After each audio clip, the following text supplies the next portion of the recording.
Alors nous sommes en plein tour de la Guadeloupe, tour cycliste de la Guadeloupe, et je rends grâce et gloire à Dieu puisque je vous témoignais tout à l'heure des signes de bénédiction que le Seigneur m'a envoyé. Alors je tiens à préciser déjà en premier lieu que euh, entre le moment où je vous ai témoigné de tout ce que le Seigneur m'a envoyé aujourd'hui, 9 août 2014, et notamment, je vous ai témoigné le miracle de plus que j'ai vu Dieu m'envoyer encore une fois, après toutes les mangues qu'il m'a envoyées la semaine dernière et cette semaine, eh bien, des mangues à nouveau.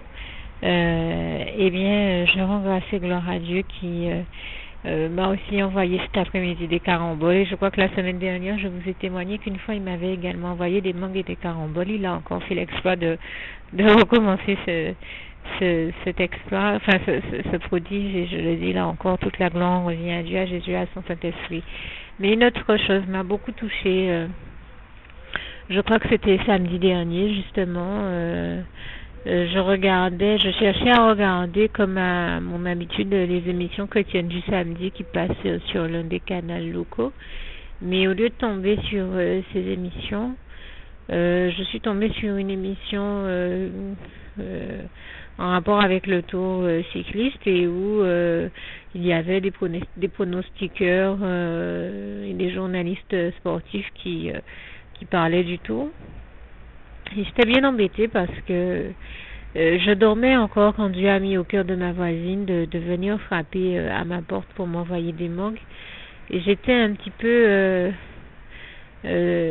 assoupie et l'ennemi est toujours en train de frapper les gens quand ils sont au plus bas de leur force ou quand ils sont faibles ou quand ils sont en tout cas quand ils manquent de défense. Et donc l'état de fatigue avancée dans lequel j'étais et d'assoupissement faisait que j'étais sans défense et l'ennemi a essayé une fois de plus de se faire passer pour Dieu. Vous savez comment dans sa manie de toujours singer Dieu, de le copier. Des fois il s'amuse à nous faire croire que c'est Dieu qui est en train de nous parler alors que c'est lui. Et j'étais tellement fatiguée que il s'est amusé à me faire croire qu'en fait Dieu a envoyé les mangues, oui, mais qu'il s'agit de les donner à d'autres personnes. Et ça, c'est un jeu qu'il fait très souvent pour essayer de nous voler nos bénédictions.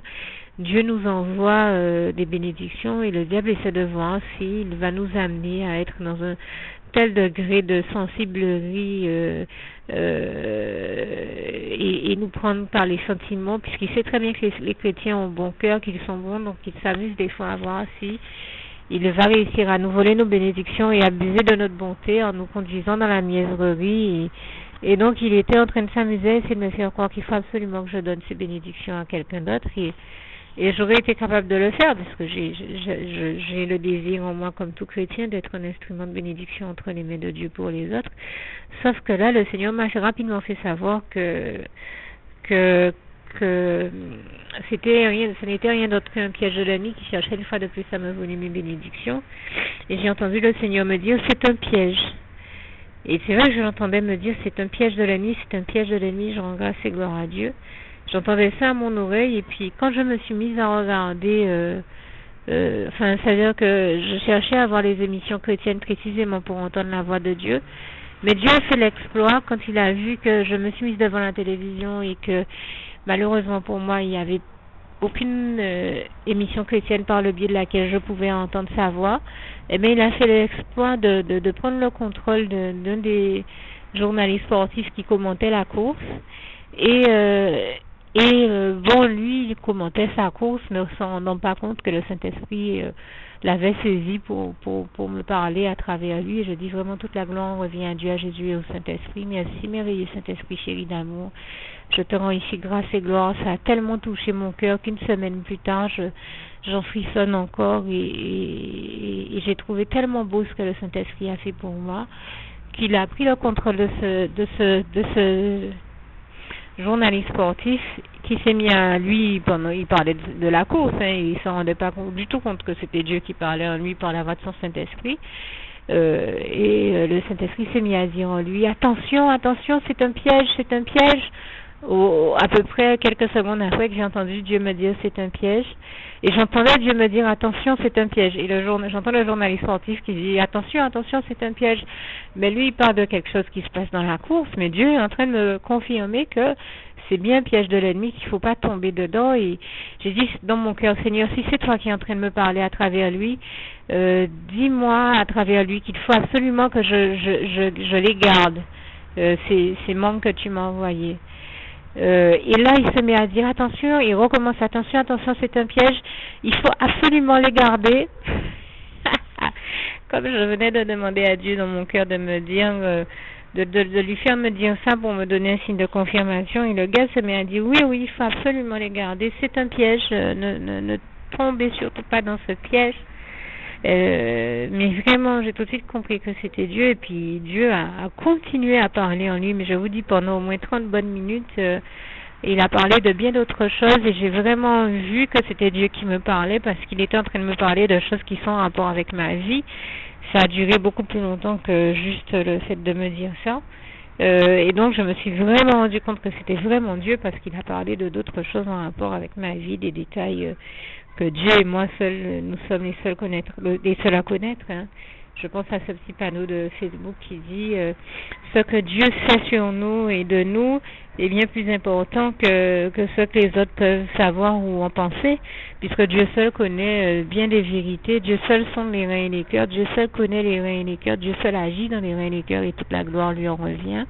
Je lui en rends ici grâce et gloire. Il y a des fois des choses que nous vivons, que Dieu et nous sommes les seuls à connaître dans notre intimité avec lui, parce que, comme j'aime à le dire, aucun de nous ne passe 24 heures sur 24 avec les autres.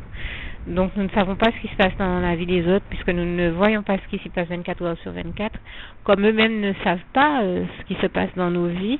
Je crois que nous sommes totalement aveugles les uns des réalités des autres, et il n'y a que Dieu seul, du haut de son sanctuaire, qui sache tout ce qui se passe dans chacune des vies de chaque être humain sur terre, et je lui en rends ici grâce et gloire. Toute la gloire revient à Dieu, à Jésus, à son Saint-Esprit.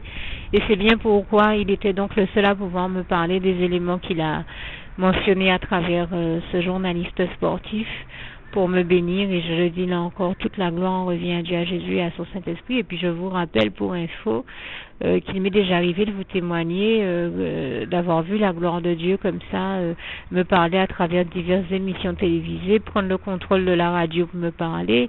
L'une des dernières fois que je vous en parlais, c'était les derniers Jeux Olympiques où il y avait un journaliste sportif qui commentait la course d'un nageur qui s'appelle Yannick Agnel, et tout ce qu'il était en train de dire, en fait, c'était Dieu qui me parlait de ma vie, sachant, je vous le rappelle, que mon surnom c'est Yann, et en l'occurrence j'ai trouvé ça extrêmement fort.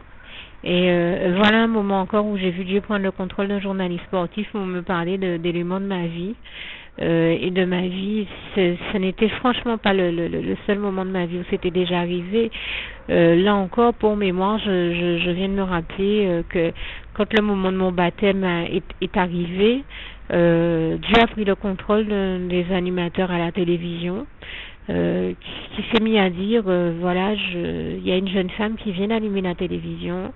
Cette jeune femme vient de créer son entreprise, elle a fait ci, elle a fait ça, et en fait il s'est mis à raconter toute ma vie à la télévision. C'était moi qui venais de créer mon entreprise, et quand il a fini de raconter ma vie en tout point, tout ce qu'il disait, j'ai bien compris qu'il ne pouvait s'agir que de moi, que c'était de ma vie qu'il parlait. Et il a dit je ne connais pas cette femme, mais Dieu me la montre, Dieu me parle d'elle, Dieu me parle de sa vie à mon oreille, je l'entends, donc je dis tout ce que j'entends, et tout ce qu'il disait c'était ma vie. J'étais ravagée et touchée au plus profond de mon cœur par ce que Dieu était en train de dire à travers lui. Et Dieu avait déjà mis ce sentiment en moi, que tout comme l'exemple du Seigneur Jésus, tout comme le Seigneur Jésus nous en a donné l'exemple, eh bien, il s'agissait que j'avais passé par les eaux du baptême, donc à l'âge adulte, pour suivre l'exemple que Jésus-Christ nous a donné. Jésus qui est le meilleur exemple, et que tout chrétien, dans sa démarche christocentrée, cherche à suivre, puisque Jésus nous invite en Jean 8, verset 12 à le suivre, lui qui est la lumière du monde. et qui nous dit dans ce passage, celui qui me suit ne marchera point dans les ténèbres, ne marchera plus jamais dans les ténèbres, mais il aura la lumière de la vie et de la vie éternelle. Il nous dit aussi en Jean 8, verset 32, vous connaîtrez la vérité et la vérité vous affranchira. Et en Jean 8, verset 36, si donc le Fils Jésus-Christ, bien sûr, vous a affranchi, c'est que vous êtes et vous serez réellement libre. Et bien sûr, les passages en rapport avec le baptême que je mentionne ici encore, c'est Marc 16, verset 16, Jean 3, verset 3 à 7, Acte 2, verset 38, Acte 3, verset 19, je pense également à Acte 16, verset 31. Il y en a bien d'autres, mais je vous ai dit ceux que j'avais sur mon cœur. N'hésitez pas à regarder aussi, ils seront très certainement dans le visuel de ce document. Et donc, très clairement, je rends grâce et gloire à Dieu qui a touché mon cœur et qui m'a fait comprendre que comme je ressentais déjà le besoin, le moment était venu pour moi de passer par les eaux du baptême. Et puis je précise que j'ai eu par la suite à contacter cet animateur d'une émission chrétienne et à discuter avec lui et à lui dire je pense que c'est vraiment de moi que le Seigneur vous parlait quand vous étiez à la télévision tout à l'heure. Mais par principe, on va laisser 15 jours environ passer pour voir si quelqu'un d'autre vous appelle en vous disant que le témoignage que vous avez donné en rapport avec sa vie, parce que moi j'ai la certitude qu'il s'agissait de moi. Et je vous propose que nous nous rencontrions. Et en effet, il m'a dit, je ressens que c'est bien de vous qu'il s'agissait et on va se rencontrer, laisser du temps passer, se rencontrer. Donc, nous avons laissé le temps passer. Bien sûr, il m'a précisé que personne ne l'a jamais rappelé en dehors de moi. Nous nous sommes rencontrés et il m'a confirmé que c'est bien moi que le Seigneur lui montrait. Et donc, je peux vous dire que pas nécessairement en rapport avec cette question-là, mais bien parce que Dieu m'avait déjà mis à cœur de prendre le baptême. J'ai pris le baptême très rapidement. Et vraiment, je n'ai jamais eu à le regretter. C'est la plus belle décision et le plus bel acte que j'ai posé dans ma vie, d'autant que j'ai pris ce baptême, non pas par désir de rentrer dans une religion, mais tout simplement parce que je me suis dit, Dieu est tellement merveilleux, l'Éternel, notre merveilleux Dieu d'amour, est tellement merveilleux, tellement extraordinaire. Jésus est tellement doux et humble de cœur, comme le passage de Matthieu 11, verset 28 à 30 nous le démontre bien, mais verset 27 à 30 même, je dirais, nous le démontre bien, mais il est doux, il est merveilleux. J'ai l'habitude de le dire, je craque pour Jésus, je ne résiste pas à son amour, je fonds devant son amour. Et son amour m'a touchée, et en dehors de tout ce qu'on pourrait me dire, ce ne sont pas des discours qui m'ont persuadé de prendre cette décision et de poser cet acte, mais c'est vraiment l'amour de Dieu qui m'a touchée au plus profond de mon cœur. Et je me suis dit, il a fait des choses tellement merveilleuses pour moi, il m'a tellement béni, tellement touché par son amour que moi aussi je veux faire quelque chose. Vous savez, quand quelqu'un est merveilleux avec vous, vous avez envie de lui dire merci, vous avez envie de lui témoigner votre gratitude, votre reconnaissance pour tout ce qu'il fait pour vous. Et vous avez envie, quand vous aimez quelqu'un, de faire plaisir à son cœur. Et j'ai compris que si je voulais faire plaisir au cœur de mon Dieu, lui faire plaisir, c'était passer par les eaux du baptême. Je sais que c'est la chose qu'il désire pour chaque chrétien. Donc, que tous ceux qui écoutent ce message, qui n'ont pas encore pris le baptême, s'en trouvent ici encouragés. Je les encourage vraiment à persévérer dans leur marche par la foi avec et pour Jésus-Christ et à passer par les eaux du baptême, parce que Jésus-Christ lui-même nous en a donné l'exemple. Et comme je le dis, Jésus-Christ est le meilleur exemple de tout chrétien, puisque notre rêve, c'est de parvenir à la stature de Jésus-Christ. Donc, bien entendu, j'ai compris que c'était ce que Jésus attendait de moi et je l'ai fait. Je n'ai jamais regretté de l'avoir fait. Comme je vous le disais, c'est la plus belle décision et le plus bel acte que j'ai eu à poser de toute ma vie. Je lui en rends grâce et gloire. Donc, j'ai pris le baptême quelques temps plus tard. Comme je disais, non pas pour entrer dans une religion, puisqu'une religion, j'en avais déjà une et qu'elle n'avait rien pu faire pour moi. Je me suis rendu compte que la religion ne peut rien faire pour les hommes, mais que Dieu, Jésus-Christ et son Saint-Esprit seul délivrent nous délivre de tout ce dont nous avons besoin de l'être et nous sauve. Et je tenais à rendre grâce et gloire à Dieu. Et j'en veux pour preuve qu'au moment où je vous parle, eh bien, comme je le dis, je n'ai jamais regretté d'avoir pris le baptême. Nous sommes 7 ans plus tard. Je continue à dire que c'est la plus belle décision, le plus bel acte que j'ai posé, la plus belle décision que j'ai pu prendre, et surtout à remercier Dieu et à lui rendre grâce et gloire pour m'avoir fait gagner entre 7 et 8 ans de vie déjà. Nous sommes déjà 7 à 8 ans plus tard. Et je dis que toute la gloire revient à Dieu, à Jésus-Christ, à son Saint-Esprit, que je remercie encore ici et à qui je rends grâce et gloire. Par ailleurs, pour terminer aussi avec mon propos sur ce témoignage, j'ai vraiment vu Dieu à de multiples reprises prendre le contrôle des médias pour communiquer avec nous, nous parler non seulement à moi mais à bien d'autres personnes. Et Dieu est l'inventeur de tous ces médias. J'ai l'habitude de le dire, je rends grâce et gloire à Dieu. Il est le meilleur de tous les communicants qui soient. Et il sait toujours se faire entendre et rendre accessible à nous. Hein. Et donc je lui rends grâce et gloire puisque une fois, donc je l'ai déjà vu le faire, que ce soit par le biais de la télévision, la radio, de Facebook et de bien d'autres émissions. Alors les petits bruits que vous entendez à côté de moi, ce sont des oiseaux qui viennent me voir et ça me touche toujours beaucoup, je ne les chasse pas. Oui, donc pardonnez-moi, j'ai dû interrompre là encore mon enregistrement cette fois-ci, pas parce que j'ai été interrompue, mais tout simplement parce que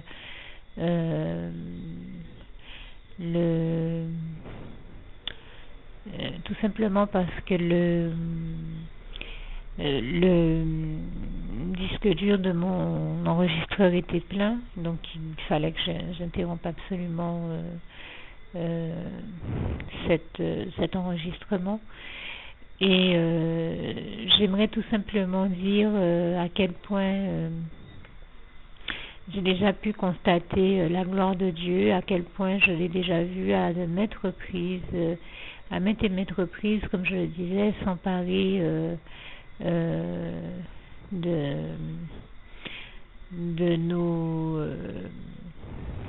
tous les moyens de communication en fait, hein, pour nous bénir.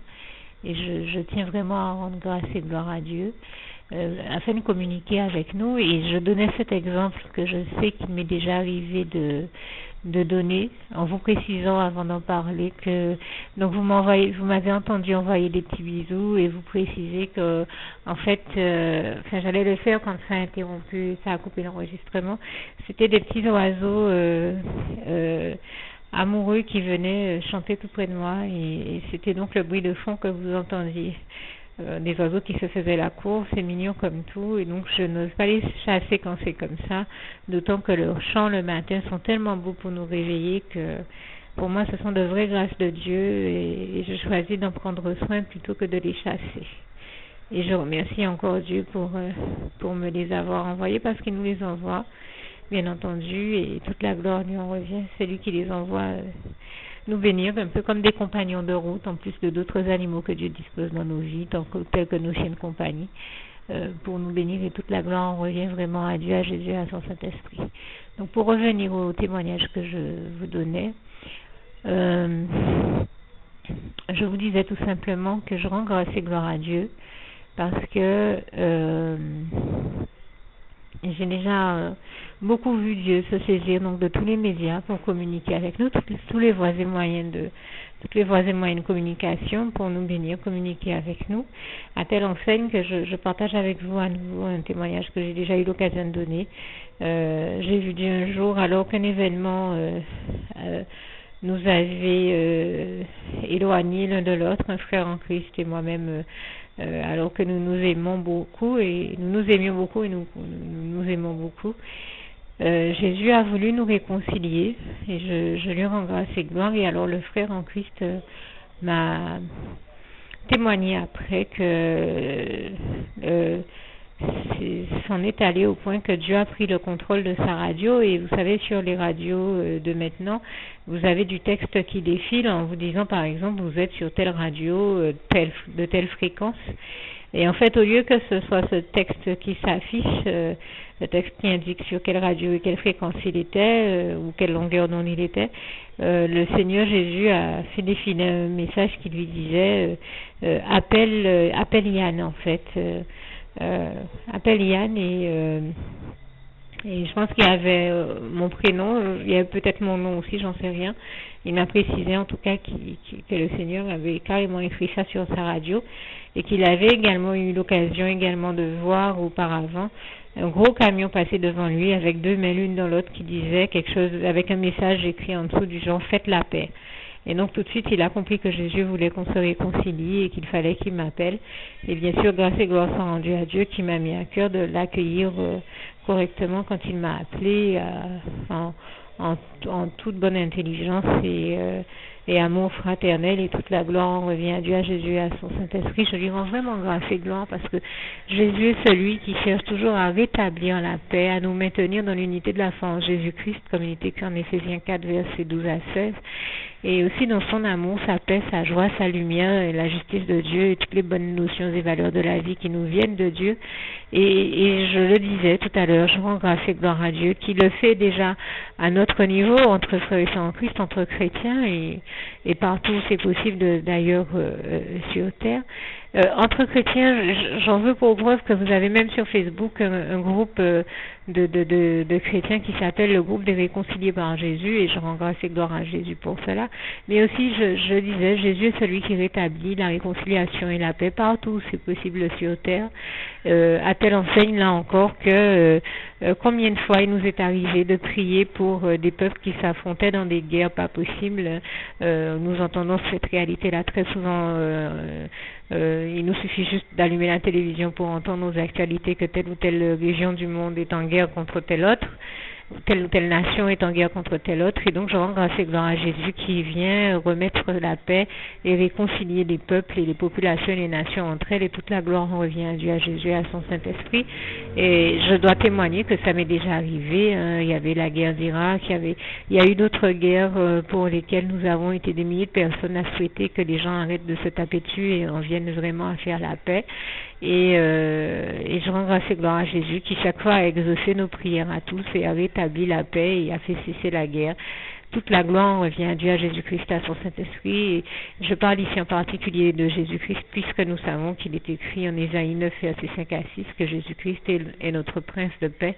Et je lui rends grâce et gloire. Je pense aussi à bien d'autres passages concernant la paix, tels que Romains 16, verset 20, Jean 14, verset 27. Là aussi, vous en avez beaucoup qui témoignent de la gloire de Dieu sur cette question-là. Et de Jésus, notre prince de paix, à qui je rends encore une fois grâce et gloire. Et c'est aussi l'occasion pour moi, vu l'actualité en cours ces temps-ci, vu ce qui se passe actuellement en Israël, d'inviter le maximum de personnes, tous ceux qui écoutent ce témoignage, à prier pour que la paix revienne enfin en Israël et que cette guerre cesse, et que bien sûr le maximum d'âmes soient sauvées, que ce soit en Israël et partout ailleurs où Dieu le souhaite sur terre. Au nom puissant de Jésus, je vous invite à me rejoindre dans la prière sur cette question-là. Prions tous pour Israël. Nous savons comment Israël est cher au cœur de Dieu. Israël terrestre comme Israël céleste. Et je pense également à la Sion céleste comme la Sion terrestre, et la Jérusalem terrestre comme la Jérusalem céleste. Prions donc pour que tout se passe au mieux dans ces régions-là, et que toute la gloire revienne à Dieu, à Jésus et à son Saint-Esprit. Merci Seigneur, glorifie-toi Père, et nous te rendons déjà grâce et gloire par la foi pour tout ce que tu vas faire au nom puissant du Seigneur Jésus. Donc je vous dis à tous que Dieu vous bénisse et vous garde abondamment, puissamment, richement. N'hésitez pas à faire la prière qui va suivre si vous ne l'avez jamais faite, et à la partager avec tous vos bien-aimés. Et je termine donc avec un passage également sur la paix, qui est l'un de mes préférés, Philippiens 4, verset 7. Que la paix de Dieu qui surpasse toute intelligence garde vos cœurs et vos pensées en Jésus-Christ. À bientôt. Juste une petite précision pour tous ceux qui ne sont pas encore, qui n'ont pas encore choisi la meilleure des options qui soit, qui est celle d'aller se placer, de faire le choix à soi-même, d'aller se placer dans les bras d'amour de Jésus-Christ. Pour se mettre à l'abri de ce monde cruel, eh bien, je partage avec vous la prière par le biais de laquelle on y accède. Et commence par vous rappeler également ce passage de Jean 14, verset 6, où il est écrit que Jésus-Christ est le chemin, la vérité et la vie. Nul ne vient au Père, Dieu, sans passer par le Fils Jésus-Christ, bien sûr. Je le dis à ma manière, vous regarderez comme il est actuellement écrit dans vos Bibles là encore. Et donc, n'hésitez pas à ouvrir vos cœurs à Dieu, à Jésus, à son Saint-Esprit, à être sincère avec lui et à lui adresser la prière qui suit, à lui dire tout simplement, Éternel mon Dieu, Seigneur Jésus-Christ, moi, un tel, vous dites votre nom et votre prénom, je t'accepte aujourd'hui comme mon sauveur personnel, le seul maître et roi de ma vie. Je remets toute ma vie entre tes mains puisqu'elle t'appartient, Éternel mon Dieu, puisque tu l'as créée, cette vie. Donc tu en es donc le seul maître et propriétaire comme de tout ce qui existe dans tout l'univers. Je remets donc toute ma vie entre tes mains, je te la donne. Merci, Éternel mon Dieu, aussi de permettre que cette vie que tu m'as donnée continue à être à ta gloire et que je continue à te servir, à t'appartenir pour l'éternité, d'éternité en éternité. Merci aussi, Seigneur, de faire que je continue donc à te servir et à t'appartenir pour l'éternité, d'éternité en éternité. Et aussi, Seigneur, de m'accorder la grâce de ton pardon et de ta miséricorde pour tous les péchés que j'ai commis tout au long de ma vie, jusqu'à la date d'aujourd'hui incluse. Et c'est au nom puissant du Seigneur Jésus-Christ que j'ai fait cette prière. Et à vous tous qui avez fait cette prière, je vous dis que Dieu vous bénisse abondamment, puissamment, richement. Et surtout, n'hésitez pas à la partager avec tous vos proches et contacts, amis, membres de vos familles, collègues, bien-aimés, tous ceux que vous aimez. Et surtout tous ceux à qui Dieu vous mettra à cœur, avec qui Dieu vous mettra à cœur de la partager. Et comme j'aime à le dire, si vous n'avez pas encore pris le temps de faire cette prière, comprenez bien que voilà, ça ne vous coûte rien de la faire, c'est gratuit, c'est indolore, et que voilà, vous n'êtes pas obligé de me croire, mais moi il m'est arrivé tout comme vous de devoir faire cette prière un jour dans ma vie, et quand on m'a proposé de la faire, je me suis dit, et si c'était vrai, et si c'était vraiment Dieu qui, par ce biais-là, m'appelait à lui et me demandait de lui donner ma vie, de l'accepter, c'était Jésus qui était en train de vraiment me tendre la main et qui était en train de me demander de l'accepter comme mon sauveur personnel, je ne pourrais pas passer à côté de l'occasion de lui dire oui, parce qu'il faut aussi que je reste ouvert ou ouverte à ce que Dieu peut avoir à me dire. Il faut que je garde mon cœur et mon intellect ouvert à ce que Dieu peut avoir à me dire. Donc je me suis dit, je ne peux pas courir le risque de passer à côté de mon éternité, de passer à côté des meilleures choses de la vie, surtout si le maître et créateur de la vie m'appelle et cherche à me sauver. Pour être sauvé, il faut bien que je lui dise oui, que je souhaite qu'il me sauve. Oui, Seigneur Jésus-Christ, je t'accepte comme mon sauveur personnel. Et c'est le sens de cette prière. Et comme je dis, elle ne nous coûte rien à faire. Et puis surtout, moi je vous dis, du jour où je l'ai faite, j'ai vu Jésus changer ma vie en mieux sur tous les plans. Et donc je crois que ça ne vous coûte rien, ça ne vous coûte rien vous non plus de la faire et puis d'expérimenter, de regarder comment les choses vont se dérouler dans votre vie, de regarder Jésus changer votre vie en mieux, à vous aussi. Et voilà, d'en faire l'expérience. Et pour en faire l'expérience, il faut commencer par faire cette prière. Donc si vous ne l'avez pas encore dite, réembobinez tout simplement cette vidéo ou ce document si vous préférez, réécoutez-le et dites avec moi la prière que vous m'avez entendu mentionner. Et n'oubliez surtout jamais que tout est possible à celui qui croit en Dieu, en Jésus-Christ et en son Saint-Esprit, comme il est écrit en Marc 9, verset 23, et que tout est possible à Dieu, comme il est écrit en Marc 10, verset 27. Que Dieu vous bénisse donc et à bientôt.